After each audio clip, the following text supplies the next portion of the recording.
is what is happening inside the school systems today. Not only that, but our child also has to sit behind a plexiglass with a mask on their face. What it does to my heart, by the way, when I see these children, itty-bitty 2-year-old toddlers, walking around with a mask on their face. Think about the psychological trauma of that. Think about the fact that right now in America, there are children that believe that that is normal because they've never seen anything different. There are children that believe it's normal to ask their parents where their mask is because they've never seen anything different. Do you guys realize what's going to come around the bend? People ask me why I was so outspoken, how I take such strong positions early on, and when people are unsure, right? I'm constantly in the press, I'm constantly getting killed because I go right for the jugular, no questions asked. Because I can always predict the crazy.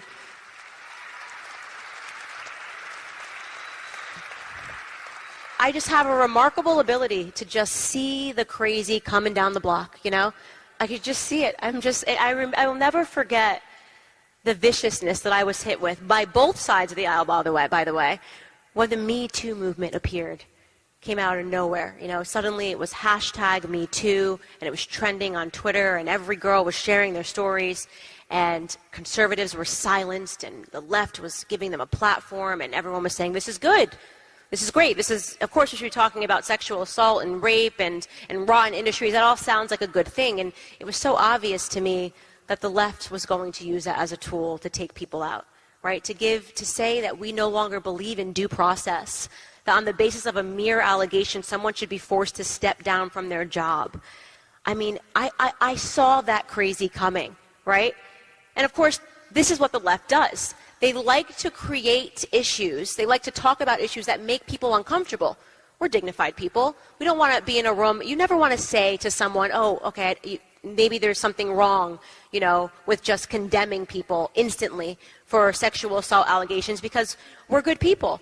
Of course, but the reason that they go across and they find these subjects that make us uncomfortable is because it gives them so much power.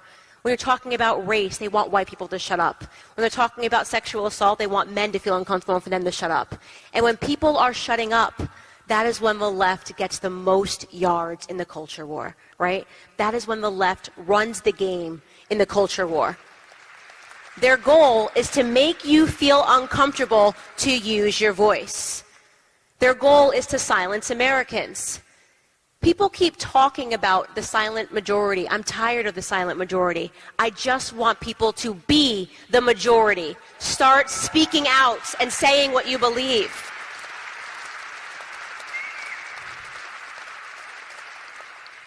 Because if you don't, we're going to lose this country. We are, in this moment, right now, sitting in this auditorium, we are losing America. You know that, I know that. We've got a senile puppet for a president, right? And we've got a bunch of journalists that are basically trying to make it so that conservatives are not allowed to speak or meet or talk anymore. They used January 6th as almost a false flag operation to push through a bunch of radical change, because that's how the left operates. The left always needs an existential crisis to push through radical reform. Okay? And if there is no crisis, they will create one. They will make sure there is a crisis. They will take something that is bad and they will turn it into something that is terrible, because they need to make sure that you are fearful in order for them to execute radical reform. This is what happened during 9/11. We were told after 9/11 that this is just going to be temporary. Right? We're going to change some things around the Patriot Act. You're going to have to take your shoes off. We're going to have to look through everything you have. We're going to have, we're going to have this whole system when you go through the airports, but it's for your safety. Existential crisis, government takes control. And when government takes control, they never give it back. I think the only time I was outspoken and against Donald Trump when he was in office was with the coronavirus, when he made the decision to temporarily shut down all of America for a couple of weeks because he was facing so much mounting pressure. And I disagreed with him publicly, and I said to so many people who were so fearful in that moment that when you are feeling fearful, you have to pause and you have to think. Fear is the name of the game. Fear is how they seize control of the country. Their entire job is to make you fearful so that they can seize more control. And I knew the second that he made the decision to shut down the country, I asked people, I said, do you understand that now we've just made it okay forever when he is not president? I know you think he's not going to abuse it. Of course we didn't think he was going to abuse it. But Donald Trump was not going to be president forever. And now we have just said that it's acceptable, that we have now set that precedent for the government to come in, to shut down our businesses, to tell us to stay at home, to force mask us, and to tell us what we are allowed to do and who we are allowed to see. You don't get those kinds of freedoms back. We set a very dangerous precedent. I don't think a single person in this room disagrees or didn't believe that the coronavirus was real. Of course, we understand that viruses in general are real. Viruses happen all across the world. They happen, smallpox happened during the Revolutionary War, right? There are plagues that happen, there's suffering that happens. It's a condition of humanity. That was never the point. That was never the purpose of me speaking out against the shutdowns and against the lockdowns. It was because I realized that we were implementing a system, a global system, that was allowing people to take control and to take freedoms away from Americans. That's the situation that we're in today. That's the situation that we're in right now. That is why I've used my platform to speak out against this.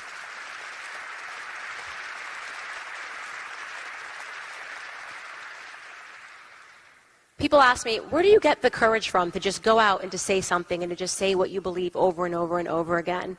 And I always say that I look at the situation around the world, and you study history, and you learn about these absurd situations in other countries historically, and you go, how could that ever happen, right? How did so many people in a country allow such sheer evil to take place? It seems unfathomable when you look back at different countries and you study socialist regimes, when you study the Nazi Party, when you study, Mussolini. It seems impossible that an entire country of people allowed it to happen. Even when you look at Venezuela, forget history, think of present, right? You go, how is it possible that Venezuela should be one of the wealthiest countries based on its oil reserves? How is it possible that its people allowed this to happen? Well, this is how it's possible. This is how it's possible because people were too fearful to speak out. Because people were too fearful to be called a name. You're too fearful because you don't want your neighbor to call you a racist. Don't you think those people that lost their countries completely, if they could look back and say, man, I would have been actually totally fine being called a racist. I should have said something. I should have said this is wrong. Man, I would have been totally fine losing a couple of friends. I should have said something before we got to where we are today. I bet all of those people that lived in those countries during those times think that in the retrospect.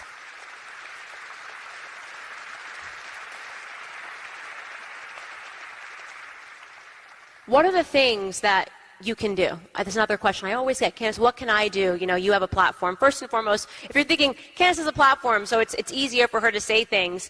You're right, now it is, but 5 years ago, I was you. I was a person that had nothing but something to say, right? And I created my own platform on YouTube. And I always say to people in every room that you have to remember that it is what you do individually, decisions that you make individually that are going to transform this country. It is the businesses that you stand behind, the products that you buy, the things that you tweet. Not everybody is the same person. I'm not saying everybody should go be me on Twitter and trend for 3 years because you just can't stop calling the left out on their BS, right? But we are in a cultural war. And in every type of a war, you have to figure out what you can contribute. Maybe you are a fighter like me. Maybe you are a front line fighter like me. Maybe you are willing to go out and to be smeared and to be libeled and to lose your friends like me. But maybe you're somebody else. Maybe you're a writer. Maybe you're a person who wants to write, who wants to create a website, who wants to get together a bunch of journalists, a bunch of patriots to write the actual truth. Maybe that's who you are. Battles and wars need those people as well, right? Maybe you're the person who's got so much money it would be so easy for you to just finance the war, right? To sit back and say, I don't want to get my hands dirty, but let me stand behind some people that are willing to fight. I'll never forget that when I was on YouTube, when I started my channel, there was a man who lived in San Diego who reached out to me after I made my first video. I had quit my job, and I had no idea beyond 3 months how I was going to be able to survive and pay my bills, but I knew I had to start saying something. And a man in San Diego reached out to me and said, I really believe in you, kid. I want to give you $5,000. What that $5,000 meant for me was that I could keep the lights on and I could keep fighting, right? Think about that. For him, it was nothing. It was a drop in the bucket, but he found somebody who was saying something and he was doing something, and he wanted to sponsor that individual. There are people that are like this in this room. I know that. Maybe you stand behind the organizations. Maybe it's you that gets people to run in elections. Because let me tell you something. For all the fighting that's happening in D.C., it is the local elections that matter the most.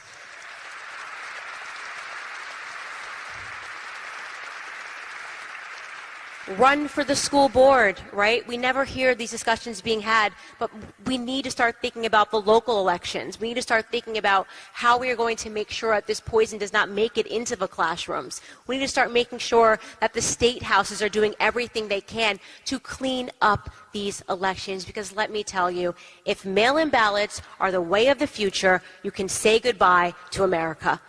Full stop.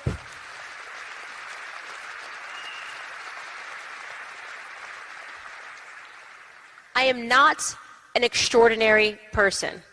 I'm not. And I make such a point to make sure people in every room understand that. I'm an ordinary person who is doing extra things right now, because every ordinary person should be doing extra things right now in America.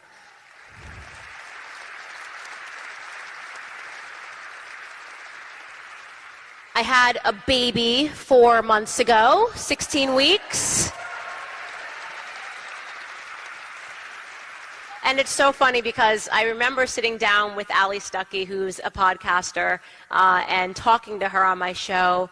And she had just had a child, and she said, oh, motherhood softens you in all the right ways, and I can't wait for everybody to have a child. She's like, even AOC, I want her to have a child. She said this.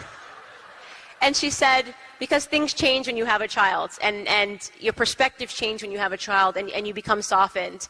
And I was so excited when I got pregnant because I was waiting to get softened, and lo and behold, it hardened me. And it hardened me because suddenly I look at my child and I look at him and I think, is he going to grow up in the same America I'm going to grow up in? Suddenly the fight is a lot more serious for me, right? Before it's a political perspective, now it's my child's future. Is my child going to have to think that this is normal?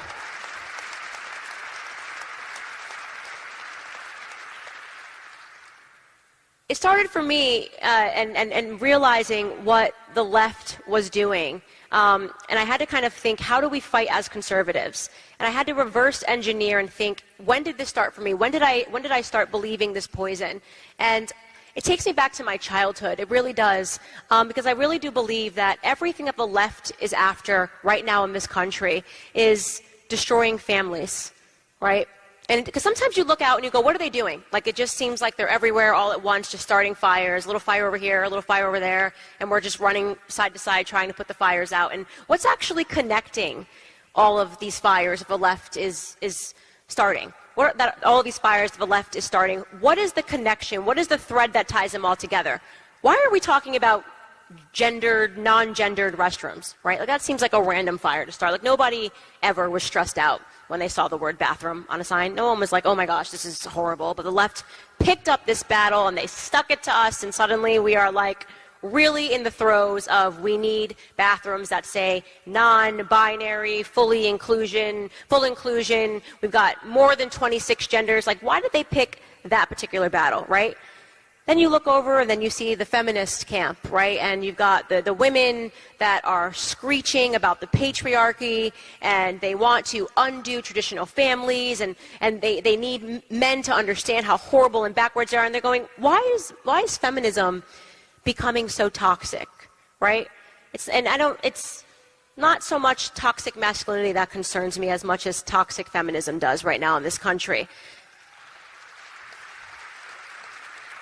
You go, what's up with that, right?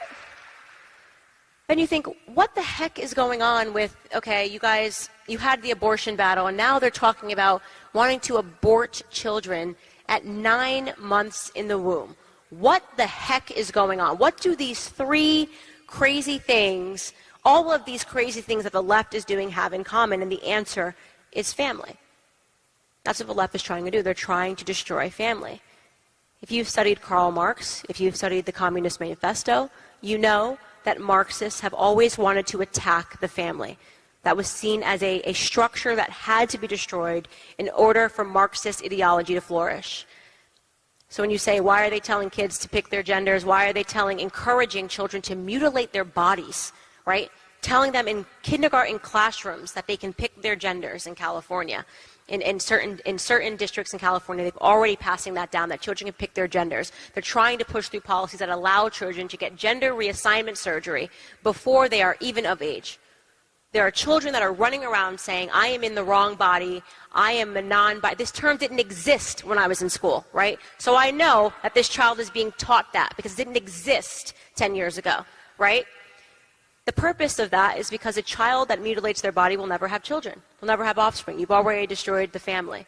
When you talk about the radicalization of that, they're after family, right? When you talk about feminists and why they are constantly attacking men and trying to genuinely raise women up to believe that they should not aspire to traditional family roles, when they're telling women to do more. You should be the CEO of a company. You shouldn't think that you have to have children. You shouldn't want to have children. You should want to be both the man and the woman. In fact, at the same time that they're encouraging women to act more like men, they're encouraging men to act more like women, right? It's bizarre. It's totally crazy. They're constantly telling men this is toxic masculinity. All displays of masculinity are wrong, at the same time that they're telling women to man up. And that's to create confusion.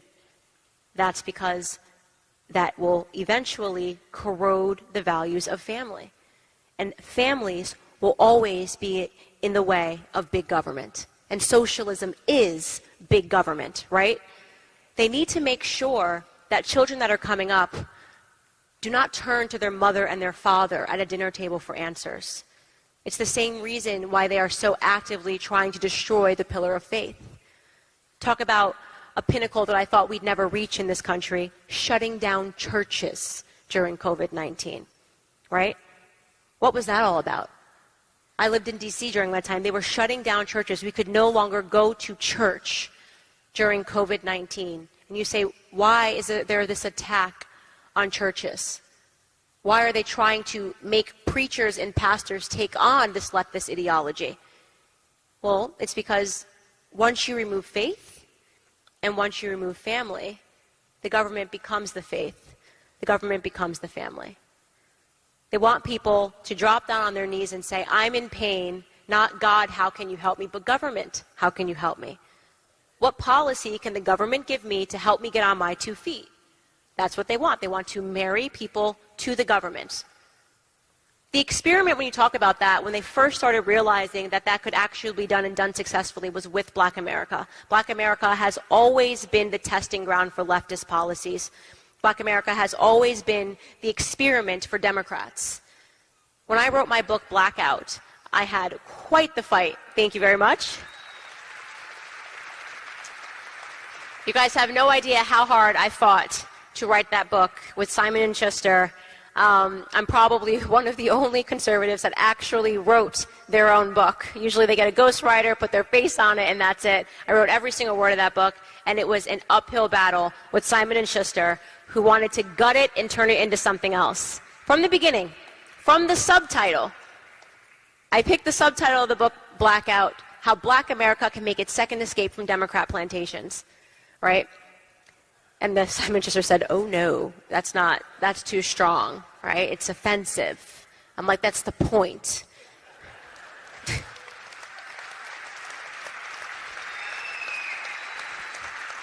And then the Washington Post ran a hit piece on me saying that I've popularized the phrase, Candace Owens has popularized the phrase amongst Republicans, Democrat plantation, and how dare she? That is so offensive. That's the point. But not only is that the point, I then wrote an entire chapter describing what I meant, because I wasn't saying it to just be offensive. I was saying it because I meant it. And I want you guys to understand this. Democrats never stopped their plantations of slavery. They just updated them. They remodeled them. They refashioned them for the times. When you think about the times of slavery, you think about what it actually took for a plantation owner to maintain its slaves. One element was that they had to make sure via slave codes that no slave was allowed to learn to read. Okay? No slave was allowed to learn to read. That was actually such a crucial philosophy, such a crucial law, that if you were a white person during those times and you were taught teaching a slave to read, you could also be charged. You could also be punished. When you say Candace, that doesn't exist today. Black people are allowed to learn how to read. Really? 75% of black boys in California can't pass a basic reading exam. Across 5 schools in Baltimore, they couldn't find a single child that was proficient in reading and writing. A single child across 5 schools in the inner cities. You want to know why they're teaching critical race theory? You want to know also why they're pushing that down the pipeline? It's to make sure that the kids are dumber and dumber and dumber, and yet convinced that they're super educated. And I don't say that in jest. I do not say that in jest. If you read Thomas Sowell like I do, which I recommend you do from cover to cover always, he wrote a book called Inside the American Education System, The Lies, the Dogma, and the Deception. And in this book, I was floored to learn that Americans that are living right now, we are producing literally, I'm not saying this to be funny, the dumbest kids that have ever existed in America. From a standardized test perspective, these are the dumbest kids. If you say, this is math, this is reading, answer these questions, these kids are the dumbest. Yet, here's the interesting part. We have never given out more degrees. So these kids have the most degrees, and yet they are factually speaking dumber than they've ever been. That's an interesting equation, right? It's an interesting equation. You got to think about that. You have to say, why would we do that? Why are we handing out degrees? How is it possible that we're handing out more degrees? These kids have the most degrees that we've ever had, and yet they're dumber. How does that work? Well, it works because if you do a cursory search and you see what children can actually study in school, you'll be shocked what you can get a degree in. You can get a degree in gender studies.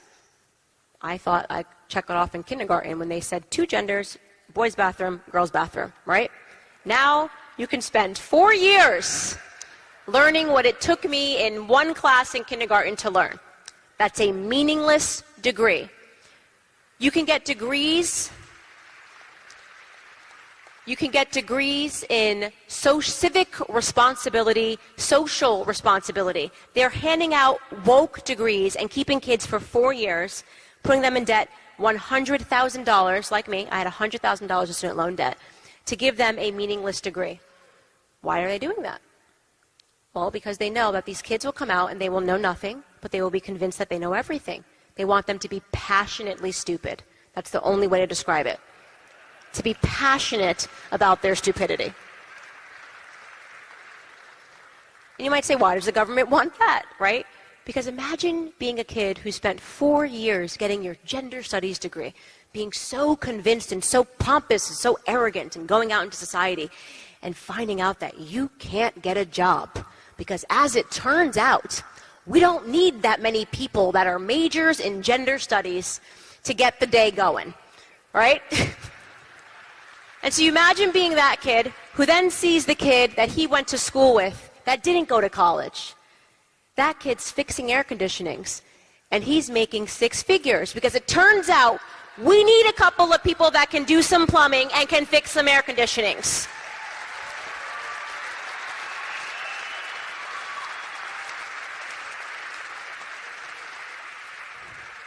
And so what happens to that kid who went to college? He becomes angry.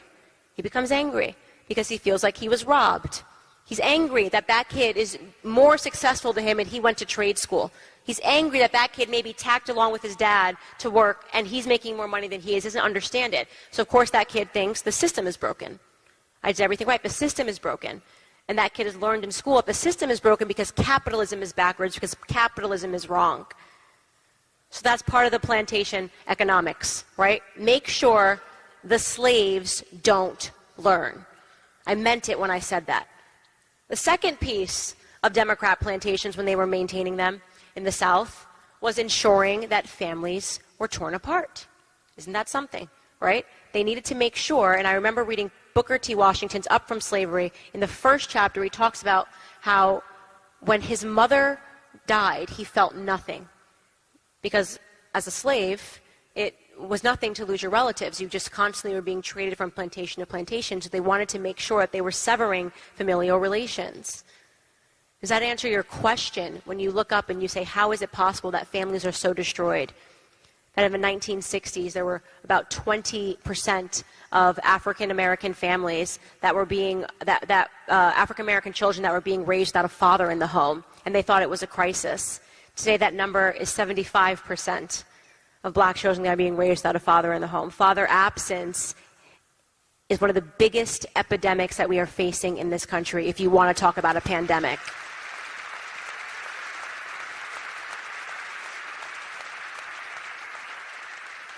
When I said bring back manly men, when I said we need masculinity, I meant it. I meant it. We need strong men to raise strong families, to lead strong households.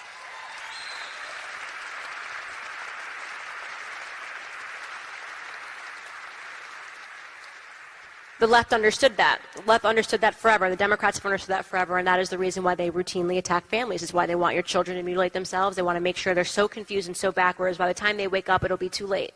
It'll be too late because your family will be broken down in 1,000 different ways. That's why they want abortions, more abortions. That's why they want people to believe that it's irresponsible to have children, says the Green New Deal. It's irresponsible. Because the planet's going to be dead in 10 years. How many of you guys survived the planet being dead from what time you were in high school? Because I was told, crazy. Look at that. We should go buy a lottery ticket, right? When I was growing up, it was global warming. Global warming was going to get us all. The polar bears were going to drown, and we were going to die. And then I learned, and I believed it, of course. They made us all watch in school Al Gore. I almost said Al Sharpton. Al Gore's Inconvenient Truth.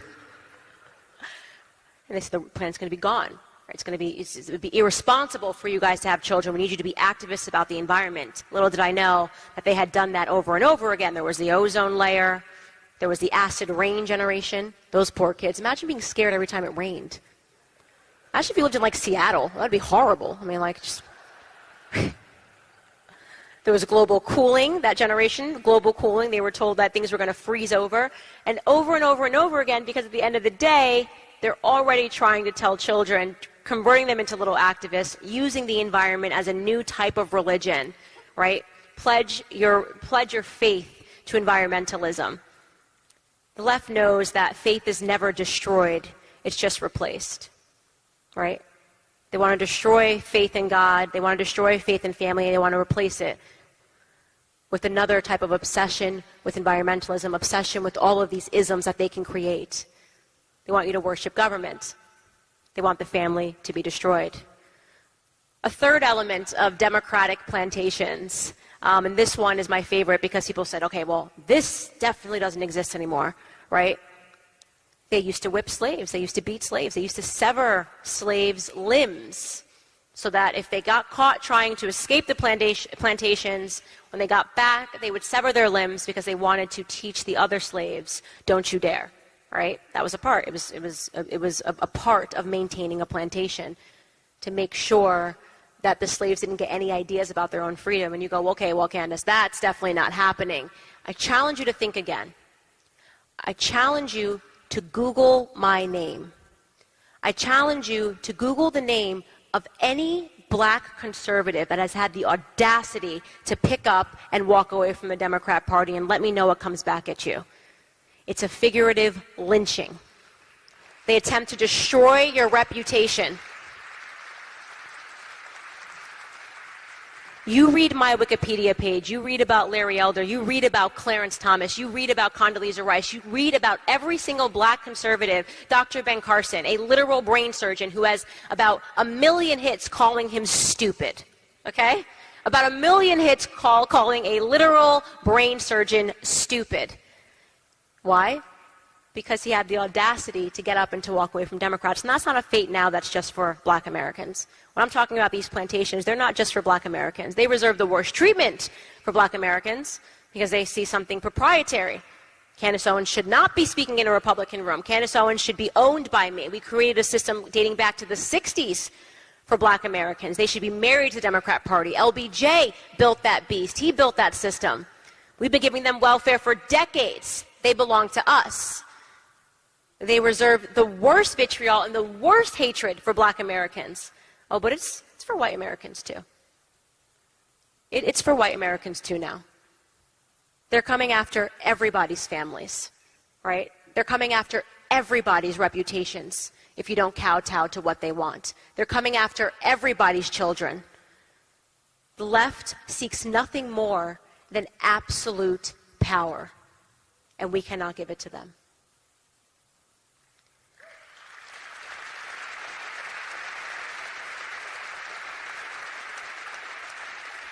How many people in this room have my book? So you guys know that the person that inspires me to do what I do every single day is my grandfather, who is still alive, all right? And I always leave people with his story because I think it's one of the most inspirational stories to walk out of the room with, because you have to know that despite all the terrible things that are happening in this country, I remain optimistic. I am a happy warrior. I am always smiling. I am always laughing. I am never miserable, and I think that's what they hate the most. And the reason is because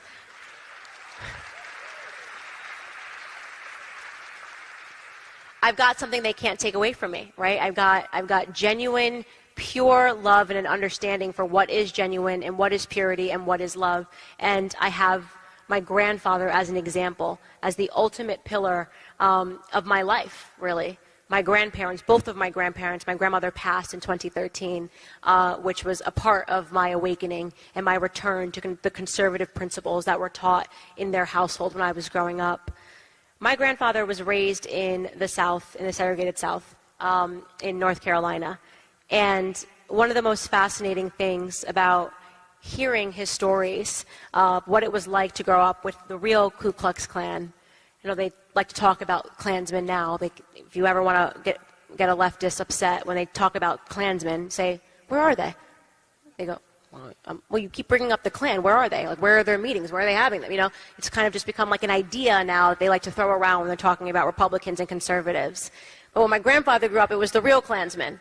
You know, the real hooded knightsmen that would come around and they would harass and they would do terrible things to black Americans, among them being my grandfather and his father. They hated my grandfather's father. And so I remember I asked my grandfather about 3 years ago, we were sitting down and just kind of talking about life and reminiscing about his childhood, because I'm at that age now where I just want to know everything. Right? I want the wisdom. I want to know every story of his childhood. I want to know what it was like. I don't want to lose those memories for the Owens family. And he talked about the Klansmen shooting bullets into his home at night. And I'm sitting there, you know, eyes wide. And he said, we'd run to the back of the house. I was a boy. We'd all run to the back of the house and dive under the bed. And then I see this almost smile come across his face. When you slip back into a fond memory, and he says, and my daddy would grab the shotgun and shoot back at them boys.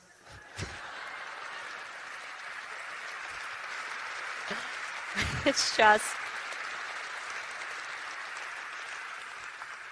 think about that. Think about that. A man who lived through real segregation, through real racial injustice, doesn't look back at those times in the way that people who have lived through absolutely nothing do. He says to me, it was just a different time. It was just a different time. And he has never once, ever, in raising us up, me, my cousins, he's never once uttered one bad word about white people.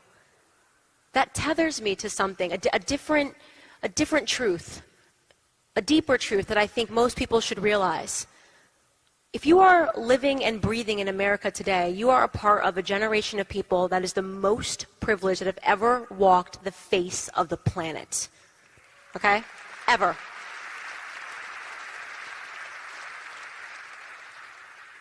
We have the most privileged people that have ever lived, and they're also the most miserable.